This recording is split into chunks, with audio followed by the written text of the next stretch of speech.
화엄경 이야기 제18화 부처님의 광명. 안양 수정사 탑과 해장.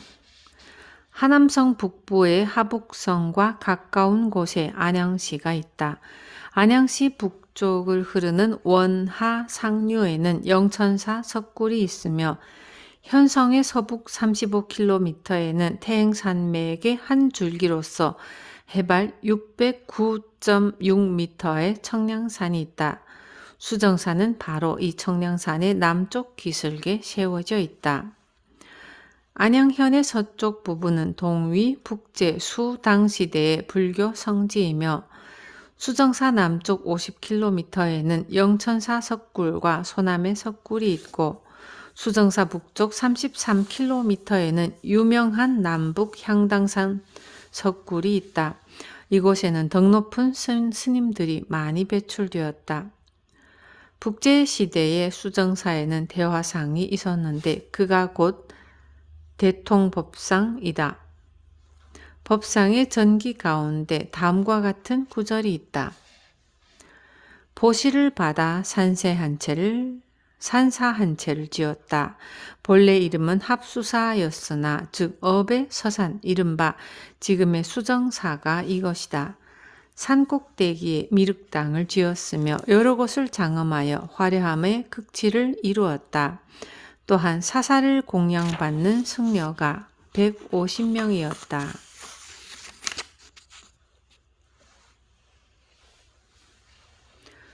법상은 사람들의 보시를 받아 합수사를 지었으며 수당시대가 되자 그 사찰을 수정사라 부르게 되었다. 또 산꼭대기에는 화려한 미륵당을 세웠으며 그곳에 150명의 승려들이 머무르고 있었다. 현재 이 수정사 건물은 모두 사라졌지만 당나라 시대에 세운 수정사 탑만이 산기슭에 우뚝 솟아있다. 이 합수사는 북제 시대에 비군이 200만 명을 통솔한 대통법상이 온 힘을 모아 건립한 사찰이다. 북제의 유명한 승려들은 영천사와 함께 이 합수사를 방문했을 것이 틀림없다. 합수라는 이름은 청량산에서 흘러나오는 두 갈래의 조그만 계곡이 합류하고 있으므로 붙여진 것이다. 청량산 합수사는 북제의 서울인 업의 서쪽에 있던 큰 사찰이라고 할 수 있다. 법상은 580년에 이 합수사에서 세상을 떠났다. 법상이 활약하고 있던 북제의 무성제 때에 해장이라는 한 화엄행자가 있었다. 그는 무성제의 초청으로 수도의 태극전에서 화엄경을 강의하였다. 그때 귀족 출신의 제가신자들과 승려들이 구름처럼 모여들었으며 사람들은 이 행사를 웅장하고 성대하다고 칭찬하였다. 화엄경 법회가 얼마나 성대했는가를 알 수 있다. 해장은 하북성 조현에서 태어났다. 조현에는 후한시대에 건립되었다고 하는 백림사가 있다. 현재는 탑밖에 남아있지 않지만 수당 시대에는 관음원이라고 불렸던 유명한 사찰이다. 아마 해장은 어린 시절에 백림사를 몇 차례 방문했을 것이 틀림없다. 11살에 출가한 해장은 열반경과 유를 공부하고 또한 십지경, 화엄경 등의 경전도 깊이 연구하였다. 사람들은 그의 넓고 깊은 학식에 놀라 그를 스승으로 받들었다. 그러나 해장 자신은 불교학의 심오한 경지를 깊이 연구하였다고 생각하지 않았다. 단순히 머리로 이해한 것만으로는 어딘가 부족하던 것이다. 불혹의 나이 40세가 되자 마침내 결심하고 하북성 내구현의 작산에 은거하여 수행하였다. 작산이란 산꼭대기에 까치 모양을 한 돌이 있기 때문에 지은 이름이다. 작산에 들어간 해장은 나무 열매를 먹고 계곡이 흐르는 물이나 샘물을 마셨으며 마음을 맑게 가라앉히는 일에 힘썼다.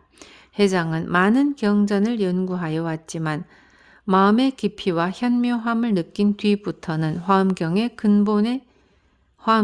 근본의 종으로 삼아야겠다는 것을 깨달았다. 회장은 화엄경의 깊고 극한 이치를 깨달았지만 자신의 깨달음이 옳은지 불안하였으므로 부처님의 신령한 감흥을 받아 옳고 그름을 결정하려고 하였다. 밤에 작산의 신령한 기운이 회장의 몸을 감싸더니 갑자기 신령한 감흥이 내려왔다. 공중에서 옳다 옳다라는 소리가 들렸다. 회장의 화엄경에 대한 이해와 깨달음은 올바르다고 한 것이었다. 이 계시를 깨달은 회장은 즉시 화엄경을 주석하기 시작하였다. 회장의 주석은 유명해졌다. 그것은 화엄경의 정수를 취하여 쓴 것이기 때문이었다. 앞에서 언급한 것처럼 얼마 안 있어 회장은 무성제의 초청을 받아 태극전에서 화엄경을 강의하게 되었다. 북주의 불교 탄압 사건이 일어났을 때에는 잠시 몸을 숨겼으나 이윽고 수문제가 불교를 다시 일으키고 회장을 서울로 초청하여 6대 덕 가운데 한 명으로 모셨다. 대업 원년 11월 29일에 회장은 84세의 나이로 장안의 공관사에서 생을 마쳤다. 유언으로 시신을 산에 방치해 두라 라는 말을 남겼다. 제자들은 그 유언을 지켜 시신을 숲속에 그대로 방치해 두었으며 유골을 흙으로 덮고 그 위에 탑을 세웠다. 그 탑은 장안 남쪽 교외의 종남산 지장사 앞 산봉우리에 있었다. 지장사는 종남산 개통 화엄의 근본 도량이었다. 회장은 종남산의 화엄학을 이어받은 사람이 아니라 하북성 남부에서 오로지 경전을 연구하고 작산에서 화엄경의 심오한 뜻을 깨달은 사람이다. 말하자면 스승 없이 홀로 깨달은 사람이었다. 작산의 신령한 기운을 받으면서 마음의 현묘하고 심오한 이치를 깨달은 것이었다. 그러나 화엄경으로서 근본 종으로 삼는다는 회장이야말로 종남산 개통 화엄의 법통을 잇는 제1인자로 인정받았던 것이다. 영묘한 부처님 덕의 작용, 불부사의법품 제6 타화자재천회 가운데 신명품에서 보살주처품까지의 오품은 예부터 승진의 작용을 밝힌 것이며 다음에 불부사의법품과 열의 상해품, 불소상 공덕품의 3품은 차별의 결과를 나타낸 것이라고 하였다. 불부사의법품은 집회에 모인 보살들이 모든 부처님의 국토, 정정한 서원, 종성 세상에 나오심, 법신, 음성, 지혜, 신통력의 자제, 걸림없는 머무름이라는 10가지 모두 불가사의하다고 생각한 것에서 시작된다. 부처님은 많은 보살들의 생각을 알고 청년화 보살에게 부처님의 신통력과 지혜와 훌륭한 말솜씨를 주었다. 부처님의 신통력을 받은 청년화 보살은 연화장 보살에게 부처님의 10가지 과덕을 설명하였다.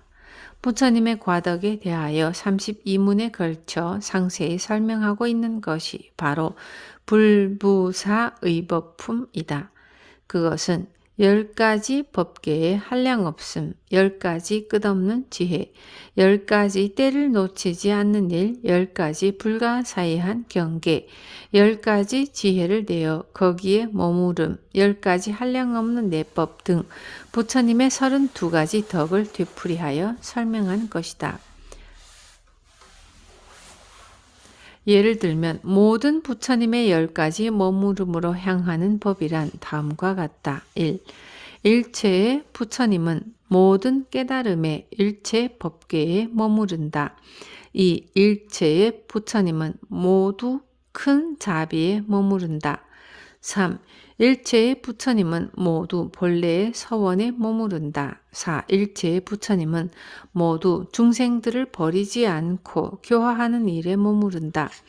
5. 일체의 부처님은 모두 의지함이 없는 법에 머무른다. 6. 일체의 부처님은 모두 허망함이 없는 법에 머무른다. 7. 일체의 부처님은 모두 생각에 잘못이 없는 법에 머무른다. 8. 일체의 부처님은 모두 걸림없는 마음에 머무른다. 일체의 부처님은 모두 편안한 마음으로 머물러 아직 산란한 적이 없다.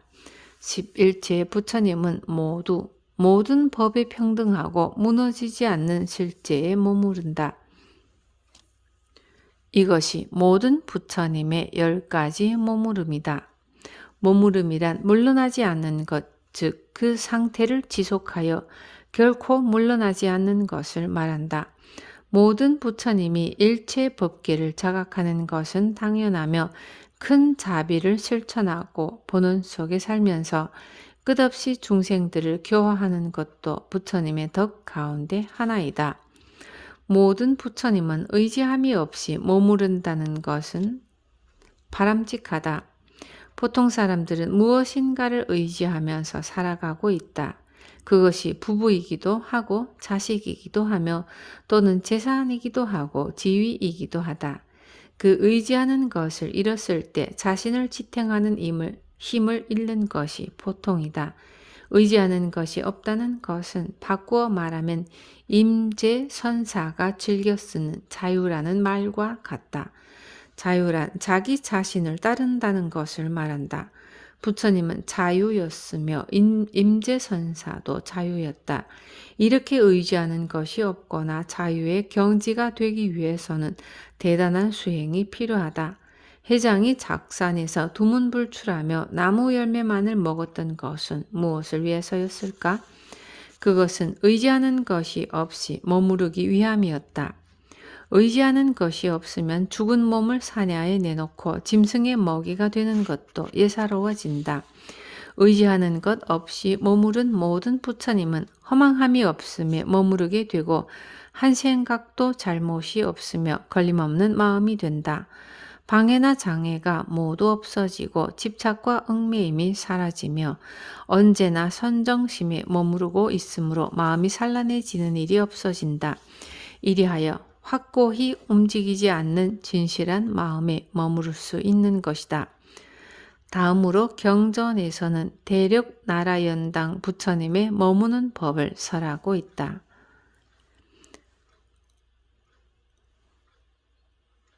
안양의 수정사 남쪽에 보산이 있는데 이 보산에 금강역사가 맡아 다스리는 나라 연구를 만든 것은 영유였다.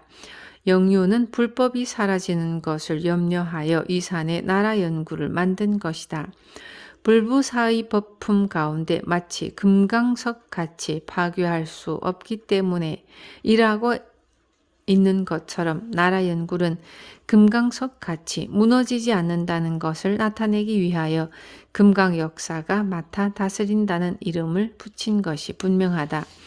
경전은 대력 나라 연당 부처님의 10가지 머무는 법을 설명한 뒤 계속해서 10가지 정법, 10가지 과법, 10가지 청정법, 10가지 일체지의 머무름, 10가지 삼매, 10가지 걸림없는 해탈을 설하며 불부사의 법품을 끝낸다. 이 품에서는 부처님 공덕의 불가사의함과 작용의 위대함을 남김없이 밝히고 있다.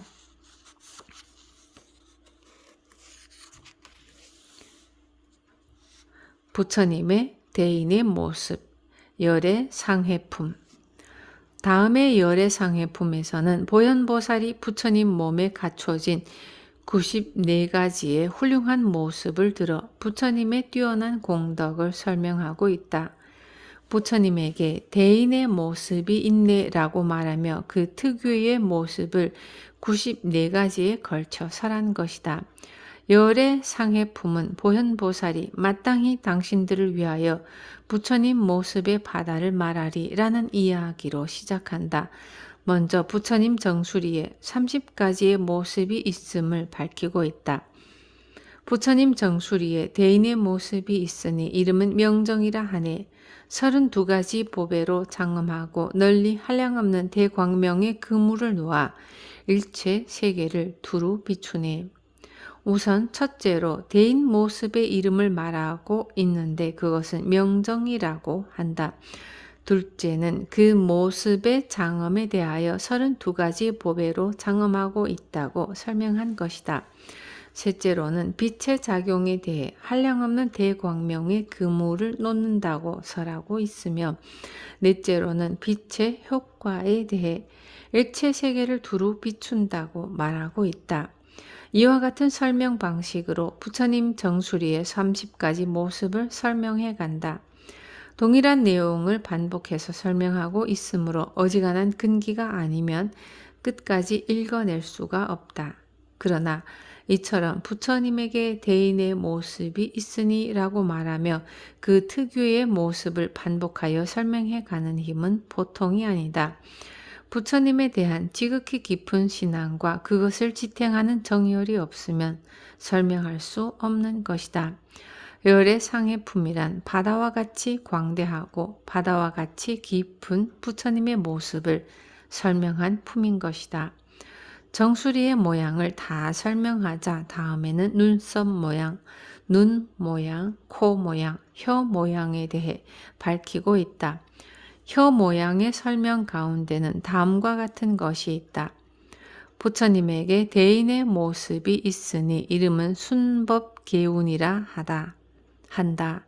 혀 끝의 묘한 모양은 금빛의 깨끗한 보배로 장식되어 있고 한량없는 금빛 광명을 내어 모든 부처님 바다를 두루 비추며 큰 사자후로 묘한 음성을 떨쳐 일체 세계에 두루 도달하므로 일체 중생들 가운데 듣지 못하는 사람이 없네. 부처님의 혀끝은 금빛의 깨끗한 보배로 장식되어 있고 금빛 광명을 비추며 사자가 포효하는 듯한 대음성을 내고 있다. 그렇기 때문에 어디에 있어도 그 소리가 들리고 어떠한 중생도 그 부처님의 소리를 들을 수 있다. 화엄경으로서 부처님의 가르침의 근본으로 삼아온 인격, 온 몸, 온 마음을 다해 열중한 회장이 자신의 견해가 올바른지 아닌지를 부처님에게 요청했더니 밤에 공중에서 그대의 이해는 올바르다 하는 소리가 들렸다고 하는 것은 바로 부처님의 음성을 들은 것이다. 작산의 깊은 산 속에서 선정에 깊이 들어있으면 부처님 음성이 들릴 것이다. 화엄경만이 부처님의 가장 본질적인 가르침이라 생각하고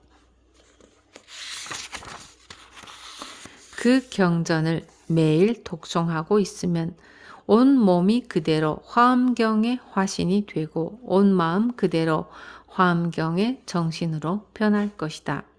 부처님의 음성은 시간과 공간을 초월하여 큰 사자처럼 표효하고 있지만 회장은 작산에 들어가기 전까지는 그 소리를 듣지 못했다. 낭낭하게 널리 울려 퍼져 있는 부처님의 음성이 작산에 들어오기 전까지는 회장의 귀에 들리지 않았던 것이다. 일체 중생 가운데 듣지 못하는 사람이 없네라고 경전에 쓰여 있어도 들을 귀가 없는 사람에게는 부처님의 음성이 들릴 리가 없다. 작산의 암자 아래 안반에서 움직이지 않고 단정하게 앉아 화엄경을 온 몸과 마음을 다해 읽고 그 깊은 뜻을 깨닫는 순간 회장의 마음의 귀에 부처님의 음성이 똑똑히 들린 것이다. 열의 상해품은 부처님의 혀 모양을 설명하고 다시 계속해서 부처님의 잇몸, 큰 어금니, 치아, 어깨, 가슴, 옆구리, 배, 하반신, 손, 남근, 넓적다리, 장단지, 머리카락, 발 모양에 대하여 설명해 간다. 마지막으로 발 모양에 대해서는 13가지에 이르는 설명을 하고 있다. 이것들은 부처님의 32가지 뛰어난 모습에 대하여 일일이 화엄경적으로 해석한 것이다. 예를 들면 부처님 머리카락의 상서로움에 대해 다음과 같이 설명하고 있다. 부처님에게 대인의 모습이 있으니 그것을 모단이라고 부른다. 안으로는 모든 부처님 국토를 나타내고 한 모공에서 일체 법의 광명을 발하여 사방에 일체 법계를 두루 비추며 한 모공에서 모든 부처님의 자제함과 모든 부처님 국토를 나타내 보인다.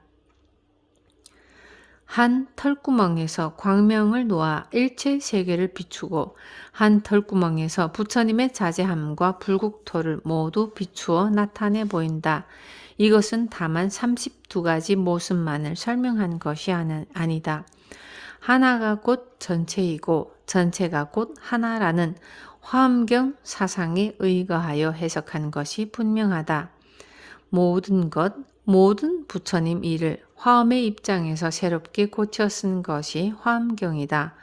화엄경에 쓰여 있는 사실이나 현상은 다른 경전에도 설명되어 있는 것이지만 한번 화엄경 집필자의 눈에 띄면 전혀 다른 이른바 화엄경적이라고 할 수 있는 해석이 되며 이리하여 그 독특한 이해를 훌륭한 문장으로 표현한 것이 화엄경인 것이다. 마지막으로 열의 상해품은 다음과 같은 이야기로 끝맺고 있다. 불자들이여 부처님 몸에는 이와 같은 10가지 연화장 세계의 바다, 티끌의 수와 같이 한없는 부처님의 대인 모습이 있으며 모든 뼈마디는 갖가지 묘한 보배로 장엄되어 있습니다. 부처님 몸에는 한량없고 헤아릴 수 없이 많은 대인의 모습이 있으며 다시 몸 각각의 부분도 헤아릴 수 없이 많은 묘한 보배로 장엄되어 있다는 것이다. 이와 같이 인간이 갖는 지식의 한계를 초월한 상상력에 의해 묘사된 것이 바로 열의 상해품의 부처님 모습이다.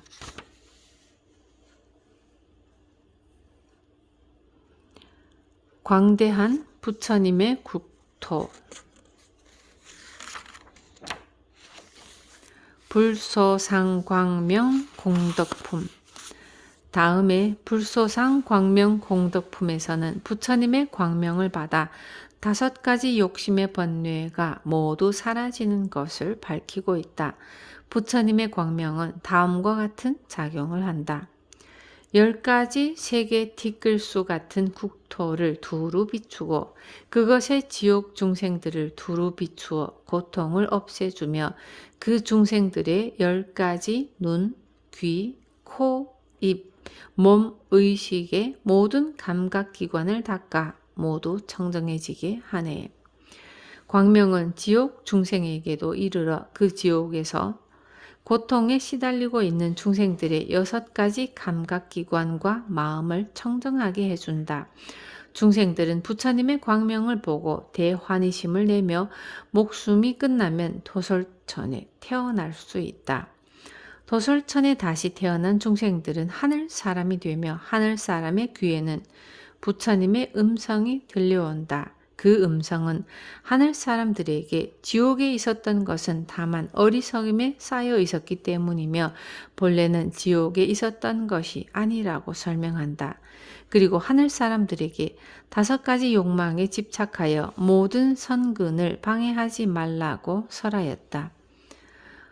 모든 천자들이여 5가지 욕망으로 얽매인 마음은 연불삼매를 닦아 모두 없애버립니다. 그러므로 모든 천자들이여 마땅히 은혜를 갚을 줄 알아 한결같이 노사나 보살을 공경하고 생각해야 합니다.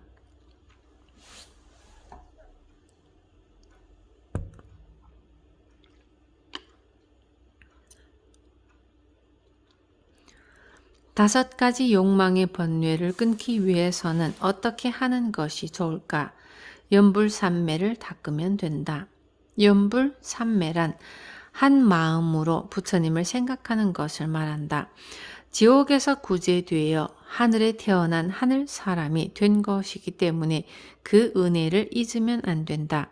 그러므로 오로지 노사나 보살을 공경하라고 하는 것이다.